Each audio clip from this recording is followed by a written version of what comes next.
Shalom semuanya, saya akan mengajak saudara untuk membaca 1 Tesalonika 4 ayat 16 sampai dengan 18. Mari kita baca. Sebab pada waktu tanda diberi, yaitu pada waktu penghulu malaikat berseru dan sangkakala Allah berbunyi, maka Tuhan sendiri akan turun dari sorga, dan mereka yang mati dalam Kristus akan lebih dahulu bangkit. Sesudah itu kita yang hidup yang masih tinggal akan diangkat bersama-sama dengan mereka dalam awan menyongsong Tuhan di angkasa. Demikianlah kita akan selama-lamanya bersama-sama dengan Tuhan. Karena itu hiburkanlah seorang akan yang lain dengan perkataan-perkataan ini. Ayat-ayat yang kita baca ini berbicara tentang kedatangan Tuhan Yesus. Dikatakan akan ada 2 tanda terjadi sebelum Tuhan Yesus datang. Tanda yang pertama, seruan penghulu malaikat. Tanda yang kedua, sangkakala Allah berbunyi. Setelah itu Tuhan Yesus akan turun dari sorga ke awan-awan. Ketika Tuhan Yesus datang di awan-awan, maka yang mati di dalam Tuhan, juga kita sebagai orang percaya yang masih hidup, akan diangkat untuk bertemu Tuhan Yesus di angkasa. Demikianlah kita akan bersama-sama dengan Tuhan Yesus selama-lamanya.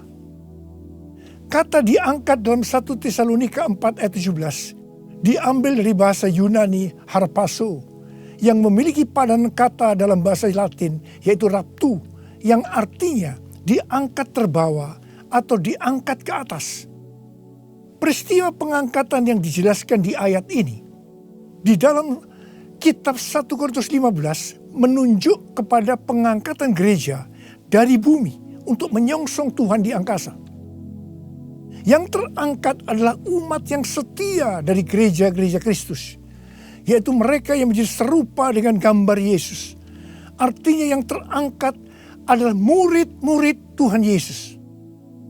Kebangkitan mereka yang mati di dalam Kristus seperti yang tertulis dalam 1 Tesalonika 4 ayat 16 bukan kebangkitan yang sama seperti yang tertulis dalam Wahyu 20 ayat 4. Karena peristiwa dalam Wahyu 20 ayat 4 ini terjadi setelah Tuhan Yesus datang kembali menginjakkan kaki di bumi, di mana Tuhan Yesus akan membinasakan yang jahat dan membelenggu iblis.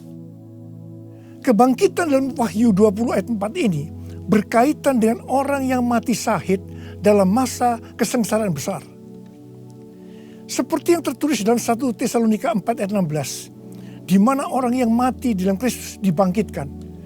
Maka bersamaan itu pula orang percaya yang masih hidup dalam waktu sekejap tubuhnya diubah menjadi tubuh kemuliaan. Kemudian keduanya akan diangkat bersama-sama untuk menyongsong Tuhan Yesus di angkasa. Kita akan bersama-sama dengan Tuhan Yesus dibawa ke sorga. Dan keluarga-keluarga Allah akan berkumpul kembali. Haleluya. Tidak ada lagi yang namanya kesusahan. Tidak ada lagi penganiayaan. Tidak ada lagi penindasan. Tidak ada lagi kematian. Pengangkatan atau rapture ini akan membebaskan kita dari murka yang akan datang. Yaitu masa kesengsaraan besar. Jadi kita tidak akan mengalami kesengsaraan besar. Haleluya. Terima kasih Tuhan Yesus. Janji Tuhan Yesus untuk datang kembali dan mengangkat gerejanya yang setia merupakan pengharapan bagi kita semua. Ini merupakan penghiburan yang utama bagi orang percaya yang menderita. Karena itu orang-orang percaya dari zaman ke zaman yang mengalami malapetaka, penderitaan akan selalu berkata, Tuhan Yesus akan datang segera. Karena ini merupakan penghiburan utama bagi mereka yang menderita. Termasuk dengan adanya pandemi COVID-19 ini. Kalau hari-hari ini banyak yang bertanya-tanya. Apakah dengan adanya pandemi COVID-19 kedatangan Tuhan Yesus sudah di ambang pintu? Bagi saya, pengharapan seperti ini jangan dipatahkan dengan bermacam-macam alasan bahwa kedatangan Tuhan Yesus masih lama. Sedangkan bagi mereka yang menderita, pengharapan seperti ini perlu agar memberikan kekuatan dan sukacita dalam menghadapi masalah-masalah yang timbul akibat pandemi COVID-19. Paulus memakai kata kita dalam 1 Tesalonika 4:17 ini karena dia percaya bahwa kedatangan Tuhan bisa terjadi pada waktu Paulus masih hidup. Alkitab menekankan agar kita sebagai orang percaya dengan penuh kerinduan terus menantikan kedatangan Tuhan Yesus. Orang percaya pada masa kini harus senantiasa waspada dan dengan penuh harapan menunggu kedatangan Tuhan untuk mengangkat kita seperti yang dilakukan oleh jemaat mula-mula yang selalu berkata Maranatha sebagai salam dan doa. Kalau dari zaman ke zaman Tuhan mengizinkan terjadinya perang, bencana alam, kelaparan, penyakit sampar, termasuk pandemi COVID-19. Maksudnya adalah supaya mereka lebih sungguh-sungguh untuk merindukan kedatangan Tuhan. Orang-orang yang merindukan kedatangan Tuhan pasti lebih sungguh-sungguh untuk menyelesaikan amanat agung. Menjelang kedatangan Tuhan yang semakin dekat ini, kita diminta untuk selalu mengoreksi diri. Apakah kita sudah termasuk dalam orang-orang yang akan ikut dalam pengangkatan? Sekali lagi saya katakan, bahwa tidak semua orang yang mengaku Kristen ikut dalam pengangkatan.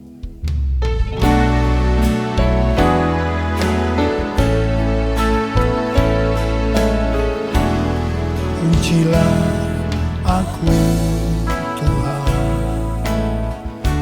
cobalah aku Tuhan, selidiki batinku dan hatiku, mataku tertuju padamu. Aku cinta padamu Tuhan, aku rindu hadirat-Mu Tuhan. Aku ingin selalu dekat padamu, menikmati kehadiran-Mu. Menyanyi Hosana bagi Rajaku yang duduk di tahta. Aku muliakan dan ku agungkan, Kau layak disembah, Kau layak disembah.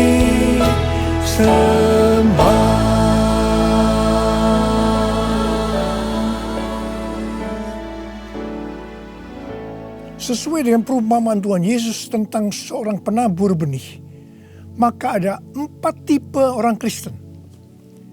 Orang Kristen tipe pertama diumpamakan dengan benih yang jatuh di tepi jalan dan datang burung-burung memakan habis benih itu. Tuhan Yesus menyebutkan ini adalah orang-orang yang mendengar firman Tuhan tetapi tidak mengerti. Mereka mengikut Yesus tetapi tidak dengan sungguh-sungguh. Dalam arti tidak berbalik meninggalkan dosa.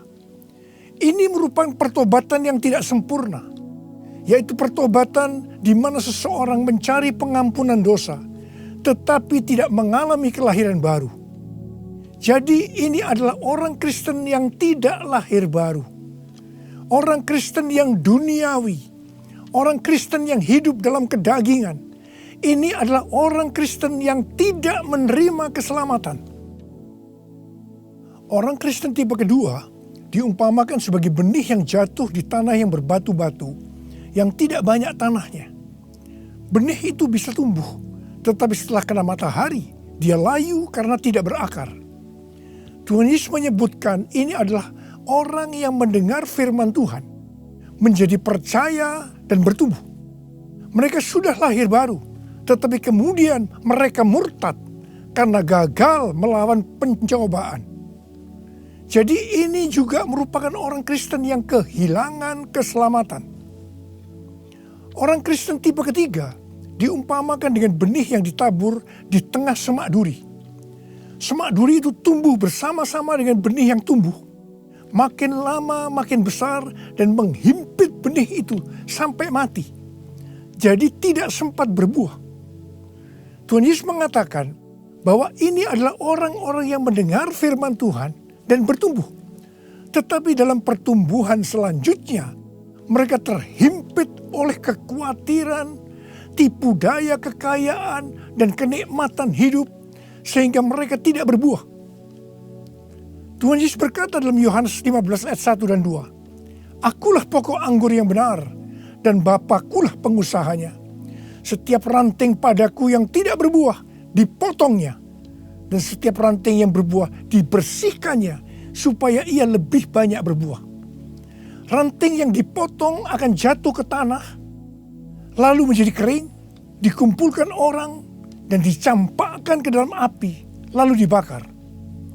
Jadi orang Kristen yang tidak berbuah akan kehilangan keselamatan.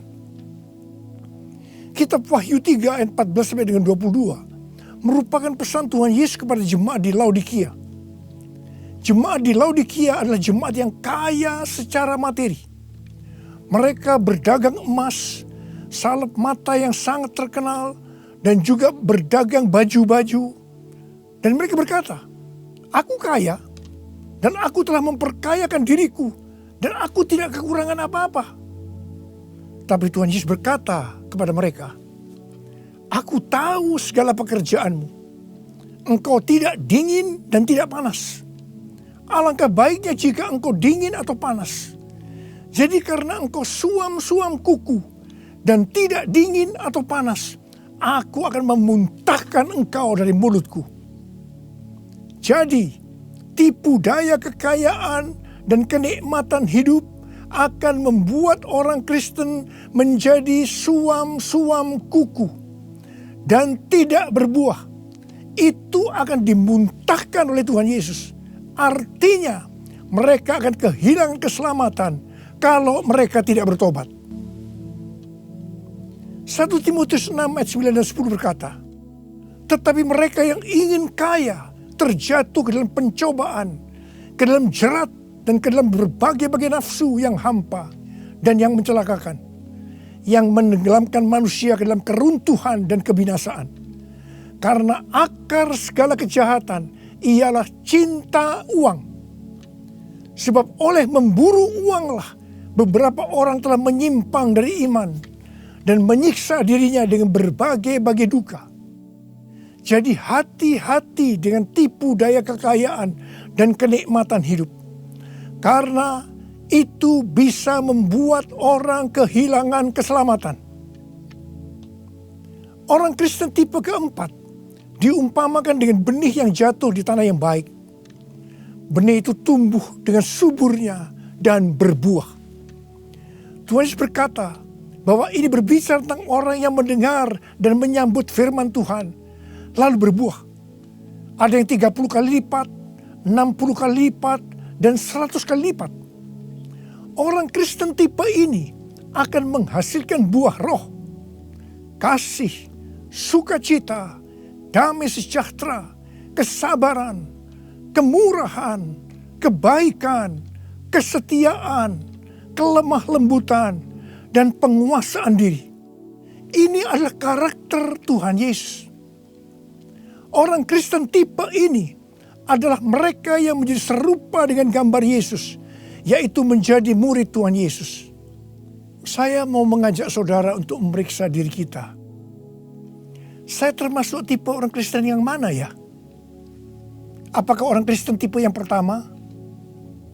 Apakah termasuk orang Kristen yang tipe kedua?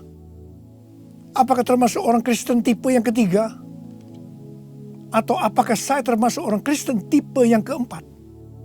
Saya berdoa agar semua kita termasuk orang Kristen tipe yang keempat.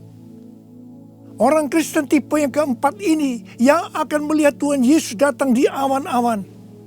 Dan mereka akan ikut dalam pengangkatan. Ku mau seperti-Mu Yesus, disempurnakan selalu segenap jalanku memuliakan namamu, memuliakan namamu, memuliakan namamu.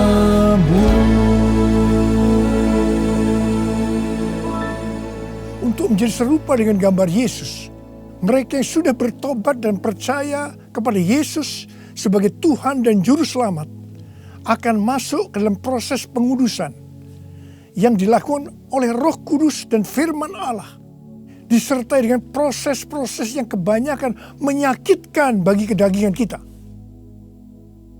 Kevin Yesip, salah satu pendiri dan pemimpin dari gerakan doa di Amerika yang bernama The Return, pada tanggal 26 September 2020 yang lalu, berdoa di National Mall, Washington DC, dengan jumlah puluhan ribu orang.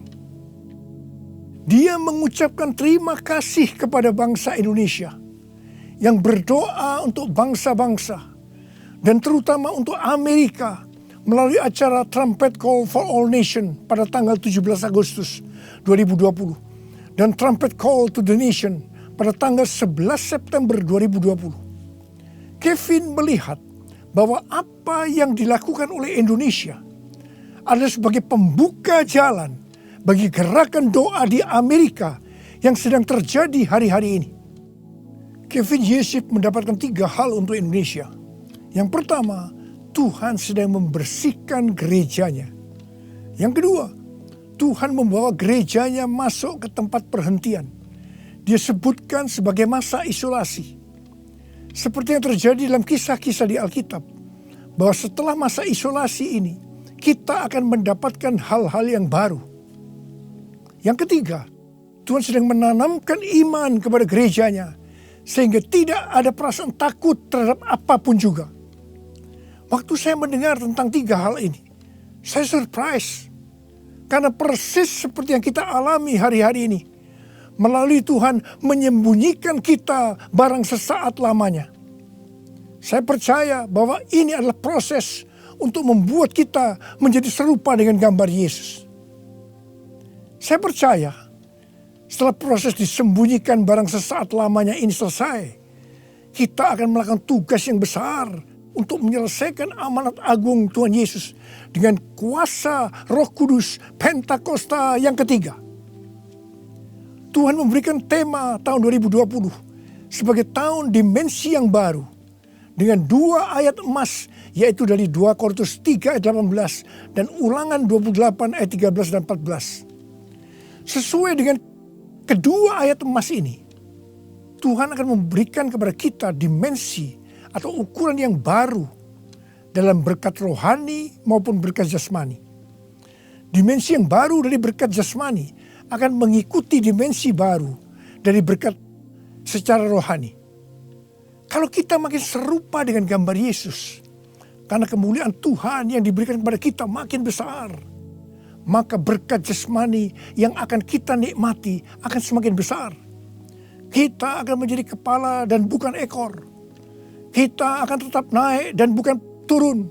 Yang percaya katakan amin. Dengan adanya pandemi COVID-19, dimensi rohani kita akan dibawa semakin naik.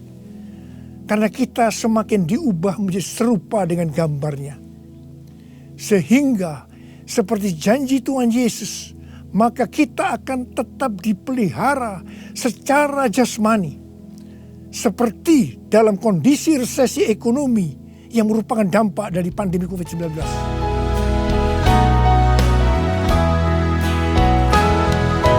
Aku percaya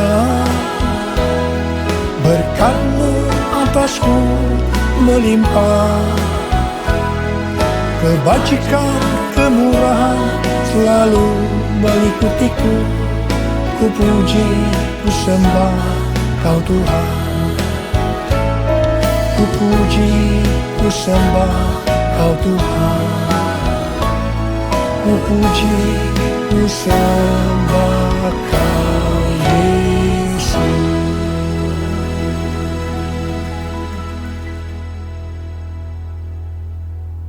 Paulus memberikan arahan dan nasihat kepada kita, orang-orang Kristen yang merupakan tanah yang subur, yaitu orang Kristen yang berbuah. Dalam 1 Tesalonika 5 ayat 1 sampai dengan 22. Yang pertama terdapat dalam 1 Tesalonika 5 ayat 9 yang berkata, Allah tidak menetapkan kita untuk ditimpa murka, tetapi untuk beroleh keselamatan oleh Yesus Kristus Tuhan kita. Artinya pengangkatan akan terjadi sebelum murka Tuhan datang, yaitu sebelum kesengsaraan besar datang. Yang kedua, kita adalah anak-anak terang yang tidak tidur dan mabuk seperti mereka yang hidup dalam kegelapan. Tetapi kita senantiasa berjaga-jaga dan sadar. Yang ketiga, hormati orang yang mementor kita, yaitu yang mengarahkan dan menegur kita, juga yang menjadi bapa rohani kita. Yang keempat, kita harus selalu hidup dalam damai seorang dengan yang lain. Yang kelima, tegurlah mereka yang hidup tidak tertib. Hiburkan mereka yang tawar hati. Belalah mereka yang lemah. Sabarlah terhadap semua orang. Yang keenam, jangan membalas kejahatan dengan kejahatan. Hiduplah dengan baik dengan semua saudara seiman dan semua orang. Yang ketujuh, bersukacitalah senantiasa. Yang kedelapan, tetaplah berdoa. Yang kesembilan, mengucap syukurlah dalam segala hal, sebab itulah yang dikehendaki Allah dalam Kristus Yesus bagi kamu. Yang kesepuluh, jangan padamkan roh dan jangan menganggap rendah nubuatan-nubuatan. Orang yang meremehkan nubuatan akan memadamkan api Roh Kudus. Meskipun nubuatan tidak boleh dianggap rendah, tetapi juga tidak boleh diterima sebelum diselidiki dengan cermat. Yang ke-11, ujilah segala sesuatu dan peganglah yang baik. Dan yang ke-12, jauhkan dirimu dari segala jenis kejahatan. Mari kita angkat tangan kita, nyanyikan lagu ini bersama saya. Hosana, Hosana, datanglah Tuhan Yesus. Hosana, Hosana, ku merindukanmu, ku merindukanmu.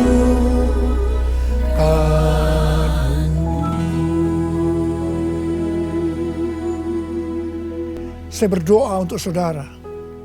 Semoga Allah damai sejahtera menguduskan saudara seluruhnya.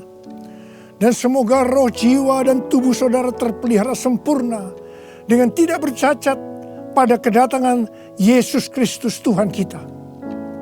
Marilah kita yang percaya bahwa kita adalah tanah yang subur, yaitu kita yang berbuah, berkata bersama-sama, amin. Maranatha, datanglah segera ya Tuhan. Saudara dikasihi Tuhan, saya berdoa buat saudara. Mari angkat tangan saudara. Kita katakan bersama-sama, panggil nama Yesus. Yesus, Yesus, dengar doaku. Janganlah Tuhan lalui, berilah berkat-Mu. Sekali lagi. Yesus, Yesus, dengar doaku. Janganlah Tuhan lalui, berilah berkat-Mu. Urala shankara la la la la la la la la la la la.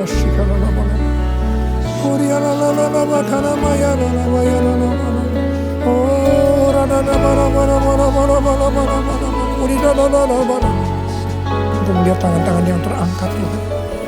Tuhan, Kau mengasihi anak-anak-Mu. Kau mengasihi anak-anak-Mu. Engkau melihat keadaan mereka satu persatu, ya Tuhan. Engkau tidak pernah meninggalkan mereka. Mungkin mereka saat ini kebingungan, ada yang ketakutan, khawatir, ya Tuhan. Malah ada yang depresi, Tuhan kasihani mereka, ya Tuhan. Mereka seolah tidak tahu apa yang harus diperbuat. Bapa, Kau memberikan kepada mereka damai sejahtera, Tuhan. Kau menolong mereka, ya Tuhan, di tengah-tengah pandemi COVID-19. Tidak ada yang sakit, ya Tuhan. Tidak ada yang berkekurangan. Semua dicukupkan oleh Tuhan, malah berkelimpahan dalam segala hal. Hamba berdoa buat anak-anak-Mu. Biarlah mereka berbuah-buah dengan lebatnya. Sehingga pada saat Engkau datang, mereka ikut diangkat bersama-sama. Dan bertemu dengan Engkau, Raja di atas segala raja, di awan-awan. Dan selanjutnya akan bersama-sama dengan Tuhan Yesus selama-lamanya. Terima kasih, Abah. Yesus, Yesus, dengar doaku. Janganlah Tuhan lalui, berilah berkat-Mu. Mari saudara-saudara, kita akan masuk ke dalam perjamuan kudus. Kita akan mengingat ayat ini. Sebab setiap kali kamu makan roti ini dan minum cawan ini, kamu memberitakan kematian Tuhan sampai Ia datang. Perjamuan kudus adalah perjamuan Tuhan Yesus sendiri. Setiap kali kita masuk dalam perjamuan kudus, Tuhan Yesus selalu berkata, biarlah ini menjadi peringatan akan aku. Karena itu mari, arahkan hati saudara kepada kebaikan Tuhan. Kita akan mengingat kebaikan Tuhan. Mari tundukkan kepala. Bapa, siapakah kami ini Tuhan sebelum kami mengenal Engkau? Kami semua orang berdosa. Upah dosa adalah maut, mati. Tapi Engkau yang tidak berdosa telah jadikan dosa oleh karena kami. Engkau harus turun dari surga mulia menjelma menjadi manusia untuk mati ganti kami dengan penderitaan yang luar biasa. Sungguh betapa baiknya Engkau, ya Aba. Betapa baiknya Engkau, ya Aba. Engkau jadikan kami sebagai anak-anak-Mu. Engkau tuntun, Engkau bela, Engkau lindungi. Engkau sembuhkan kami. Engkau hiburkan kami. Engkau juga tegur kalau kami salah. Itu Engkau, ya Aba. Itu Engkau, ya Aba. Saudara, Tuhan akan memberkati kita semua melalui perjamuan kudus. Tapi Tuhan mau kita makan dan minum dengan cara yang benar. Karena itu masing-masing sekarang berdoa. Lihat keadaan dirimu masing-masing. Introspeksi. Kalau ada dosa yang Tuhan ingatkan saat ini, langsung minta ampun. Langsung minta ampun supaya engkau diberkati oleh Tuhan. Tuhan, ampuni kami. Engkau melihat anak-anak-Mu semua yang saat ini sedang minta ampun kepadamu. Ampuni mereka, ya Tuhan. Ampuni kami semua, ya Tuhan. Ampuni anak-anak-Mu. Tuhan, terima kasih. Terima kasih, ya Tuhan. Layakkan kami masuk dalam perjamuan kudus. Kami akan masuk dalam perjamuan kudus dengan hati yang penuh ucapan syukur. Dalam nama Yesus kami berdoa. Amin. Sekarang saudara, mari kita angkat roti di tangan kanan kita tinggi-tinggi. Sebab apa yang telah kuteruskan kepadamu telah aku terima dari Tuhan. Yaitu bahwa Tuhan Yesus pada malam waktu Ia diserahkan mengambil roti. Dan sesudah itu Ia mengucap syukur atasnya. Dia memecah-mecahkannya dan berkata, inilah tubuhku yang diserahkan bagi kamu. Perbuatlah ini menjadi peringatan akan aku. Saudara dikasihi Tuhan, bukankah roti yang kita pecah-pecahkan ini adalah persekutuan kita dengan tubuh Kristus? Mari kita makan dalam nama Yesus.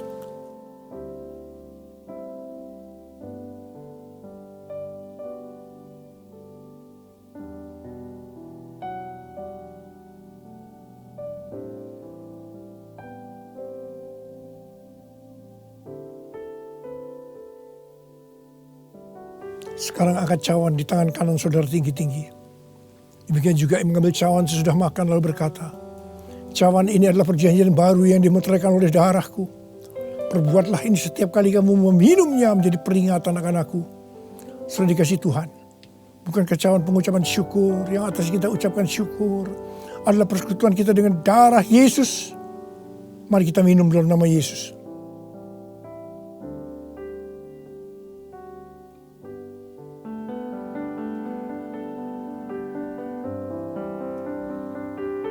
Ucapkan syukur dan terima kasih.